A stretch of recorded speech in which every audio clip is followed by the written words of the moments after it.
নমস্কার। আজ আমরা অনেকে জড়ো হয়েছি আমারই লেখা একটা ছোট গল্প মানে অনুগল্প অবলম্বনে আমরা একটা শর্ট ফিল্ম করছি। গল্পের নাম হচ্ছে বেঁচে থাকা। গল্পটার মেনলি হচ্ছে আমাদের আই ডোনেশনের ওপর।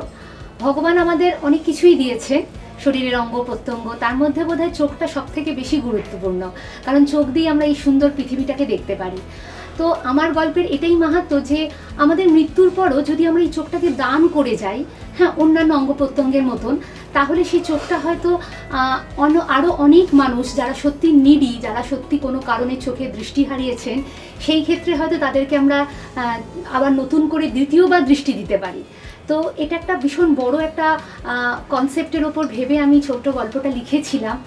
আর খুব সুন্দর করে এই গল্পটাকে, খুব যত্ন করে এই গল্পটাকে একটা সিনেমার আকারে দিচ্ছেন মিস্টার অভিষেক গাঙ্গুলি এবং তার পুরো গোটা টিম, ফুল্লরা মুখোপাধ্যায়, আরও অনেকে আছেন যারা এই খুব যত্ন করে, খুব সুন্দর করে এই গল্পটাকে একটা সিনেমার রূপ দিয়েছেন। তার জন্য আমি অত্যন্ত কৃতজ্ঞ এবং আমরা সবাই মিলে এখানে খুব আনন্দ করে, খুব পজিটিভ মাইন্ড নিয়ে কাজটা করছি। আশা করি এই গল্পটা আপনাদের ভালো লাগবে। চেষ্টা করব এই বড় মানে এই অনুভবটা আপনাদের সঙ্গে শেয়ার করতে, যেটা নিয়ে আমরা সবাই জড়ো হয়েছি। ভালো লাগলে নিশ্চয়ই সিনেমাটা দেখবেন, এনজয় করবেন এবং এই পজিটিভ যে বার্তাটা আমরা দিতে চাইছি সেটা একটু অনুভব করবেন।